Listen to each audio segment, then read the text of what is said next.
കർത്താവായ യേശുക്രിസ്തുവിൻ്റെ പരിശുദ്ധമായ നാമത്തിൽ എല്ലാ പ്രിയപ്പെട്ടവർക്കും മോർണിംഗ് ഡ്യൂവിലേക്ക് സ്വാഗതം.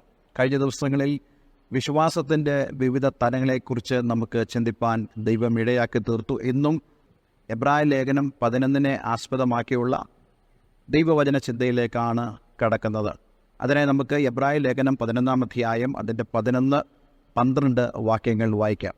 വിശ്വാസത്താൽ സാറയും വാഗ്ദത്തം ചെയ്തവനെ വിശ്വസ്തൻ എന്ന് എണ്ണുകയാൽ പ്രായം കഴിഞ്ഞിട്ടും പുത്രോൽപാദനത്തിന് ശക്തി പ്രാപിച്ചു. അതുകൊണ്ട് ഒരുവന് മൃതപ്രായനായവന് തന്നെ പെരുപ്പത്തിൽ ആകാശത്തിലെ നക്ഷത്രങ്ങൾ പോലെയും കടൽപ്പുറത്തെ എണ്ണിക്കൂടാത്ത മണൽ പോലെയും സന്തതി ജനിച്ചു.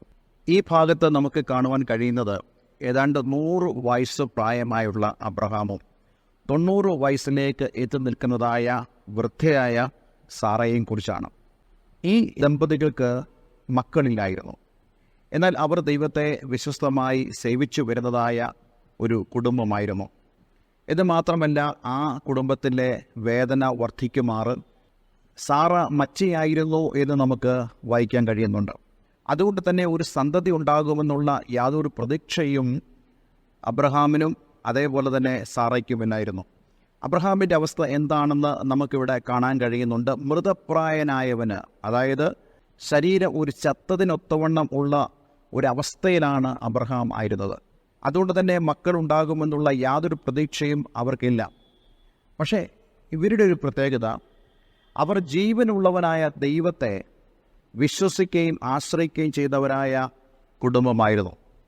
അവർ ആരെയാണ് വിശ്വസിച്ചത്? അവർ ജീവനുള്ള യഹോവയായി ദൈവത്തെ വിശ്വസിച്ചു. അതുകൊണ്ട് തന്നെ ദൈവം അവരുടെ ആവശ്യങ്ങളെ അറിയുന്നു, അവസ്ഥകളെ അറിയുന്നു. അവരെക്കൊണ്ട് ദൈവത്തിനുള്ള പദ്ധതികളെക്കുറിച്ച് ദൈവത്തിന് നല്ല ബോധ്യമുണ്ട്. അതുകൊണ്ട് തന്നെയായിരിക്കാം ദൈവം അബ്രഹാമിന് പ്രത്യക്ഷമായിട്ട് ഒരു വാഗ്ദത്തം നൽകുന്നു.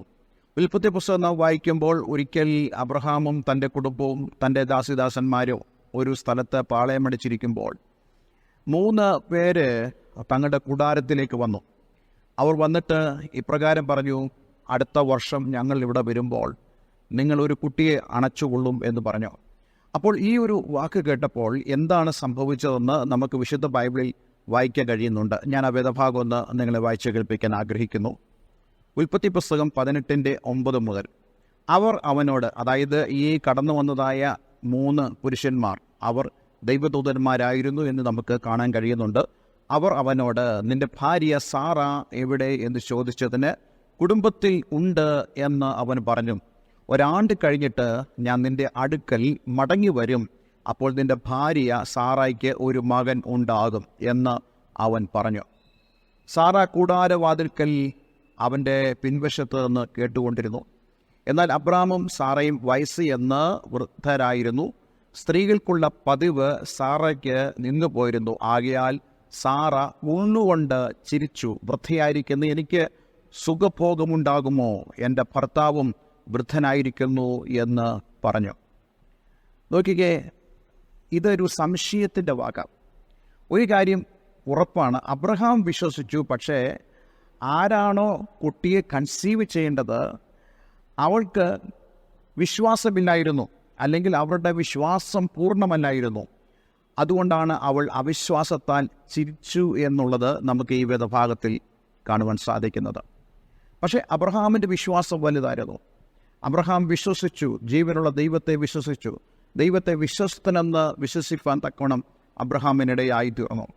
എന്നാൽ നമുക്ക് പിന്നീട് വായിക്കാൻ കഴിയുന്നുണ്ട്, അവൾക്കൊരു മകൻ ജനിച്ചതിന് ശേഷം ഉൽപ്പത്തി പുസ്തകം 21 അധ്യായം അതിൻ്റെ 5-6 വാക്യങ്ങൾ വായിക്കുമ്പോൾ നമുക്ക് ആ ഭാഗം കാണാൻ കഴിയുന്നുണ്ട്. തൻ്റെ മകനായ ഇസ്ഹാക്ക് ജനിച്ചപ്പോൾ അബ്രഹാമിന് 100 വയസ്സായിരുന്നു. ദൈവം എനിക്ക് ചിരി ഉണ്ടാക്കി, കേൾക്കുന്നവരെല്ലാം എന്നെ ചൊല്ലി ചിരിക്കും എന്ന് സാറ പറഞ്ഞ് അവൾ ചിരിക്കുവാൻ തുടങ്ങി. വിശ്വാസത്താൽ അവൾ ചിരിക്കുവാൻ തുടങ്ങി. ഞാൻ ഈ 2 വേദഭാഗങ്ങൾ ഉൽപ്പത്തി പുസ്തകത്തിൽ നിന്ന് വായിച്ചതിൻ്റെ പ്രധാനപ്പെട്ട കാരണം, എബ്രായ ലേഖനത്തിൽ നമ്മൾ വായിച്ചതായ വാക്യത്തിൻ്റെ ആ മീനിങ് നമുക്ക് കൂടുതൽ വ്യക്തമായി മനസ്സിലാക്കാനാണ്. വിശ്വാസത്താൽ സാറയും വാഗ്ദത്തം ചെയ്തവനെ വിശ്വസ്തൻ എന്ന് എണ്ണുകയാൽ. അവൾ ആദ്യം അവിശ്വാസം കൊണ്ട് ചിരിച്ചുവെങ്കിലും വാഗ്ദത്തം ചെയ്ത ദൈവം വിശ്വസ്തനെന്ന് അവൾ എണ്ണുവാൻ ഇടയായിത്തീർന്നു. ഇന്ന് ഞാൻ നിങ്ങളോട് പറയട്ടെ, നമ്മുടെ ജീവിതത്തിലും ദൈവത്തെ വിശ്വസ്തനായി നാം എണ്ണണം. ദൈവത്തിൻ്റെ വചനം നാം കേൾക്കുമ്പോൾ എന്നോട് സംസാരിക്കുന്നത് വിശ്വസ്തനായ ദൈവമാണ് എന്ന് പറഞ്ഞാൽ, വാക്ക് പറഞ്ഞാൽ പാലിക്കുന്നവനായ ദൈവമാണ്, ദയയും നീതിയും കൽപ്പിക്കുന്നവനായ ദൈവമാണ് എന്നുള്ള ആ ഉറച്ച വിശ്വാസം നമ്മുടെ ഉള്ളിൽ ഉണ്ടായിരിക്കണം. അതുകൊണ്ട് ഇന്നലെ കേൾക്കുന്ന പ്രിയമുള്ളവരെ, നിങ്ങളുടെ ജീവിതത്തിലും അവിശ്വാസങ്ങളുണ്ടാകാം, പക്ഷേ ദൈവത്തിൻ്റെ സ്വഭാവത്തെ നിങ്ങൾ മനസ്സിലാക്കണം. ദൈവം ഒരു വാക്ക് പറഞ്ഞാൽ അവൻ നിവർത്തിക്കാതെ ഇരിക്കില്ല. അവൻ വിശ്വസ്തനാണ്. മനുഷ്യനെപ്പോലെ വ്യാജ്യം പറയുന്നവനല്ല ദൈവം. അപ്പോൾ നമ്മുടെ ദൈവം വിശ്വസ്തനെന്ന് നമ്മൾ എണ്ണുകയാൽ ആ ദൈവത്തിൻ്റെ മഹത്വം നമ്മുടെ ജീവിതത്തിൽ വെളിപ്പെടുവാനിടയായിത്തീരും. ഞാൻ ഈ വേദഭാഗം വായിച്ചപ്പോൾ എനിക്കൊരു കാര്യം മനസ്സിലായത്, ദൈവം വാക്ക് പറയുക മാത്രമല്ല, ആ വാക്ക് കേൾക്കുന്നവരായ നമ്മളെയും കൂടെ ദൈവം വീക്ഷിക്കുന്നു. നമ്മൾ വിശ്വാസത്താൽ മുന്നോട്ട് പോകുമ്പോൾ നമ്മുടെ ജീവിതത്തിൽ ദൈവത്തിൻ്റെ പ്രവൃത്തിയും പൂർണ്ണമായി വെളിപ്പെടുവാനിടയായിത്തീരും. അതുകൊണ്ട് ഇന്ന് നമുക്ക് നമ്മെ തന്നെ സമർപ്പിപ്പാൻ കർത്താവ് സഹായിക്കട്ടെ. ദൈവം വാഗ്ദത്തങ്ങളിൽ വിശ്വസ്തനാണ്. കർത്താവേ, സ്വർഗീയപിതാവേ, ഞങ്ങളെ കേൾപ്പിച്ച വചനത്തിനായി സ്തോത്രം.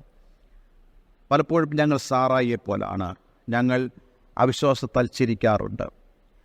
അബ്രഹാമിനെ പോലുള്ളൊരു ഹൃദയം ഞങ്ങൾക്ക് തരണമേ.